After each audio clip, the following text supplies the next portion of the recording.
எனக்கு பிடிச்சமான விஷயத்துக்காக நான் ஓடுறேன். அங்க அசிங்கம் வரும், அவமானம் வரும், ரொம்ப கேவலமான நடக்கும். உன்னை தலை குனிந்து விஷயம் பேசுவாங்க, நீ அப்படியே தலை குனிஞ்சு நிப்ப அந்த இடத்துல. அதெல்லாம் வெளியே போய் சொல்லவே முடியாது. ஆனா அந்த வெற்றி எல்லாத்தையும் மாத்தி விட்டுரும். அந்த வெற்றிக்காக போராட்டம் தான் அது எல்லாமே.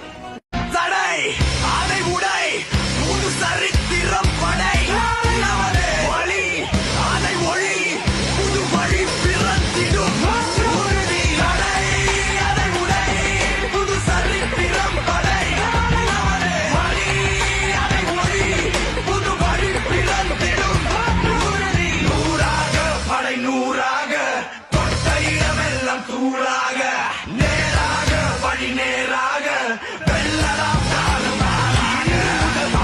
தூக்கட்டும் காலமெல்லாம் மாறட்டும் தோளோடு தோல் சேரடா தோல்வியினில் வேர்வைகள் கூடட்டும் வேகம் எல்லை மீறட்டும் முன்னோக்கி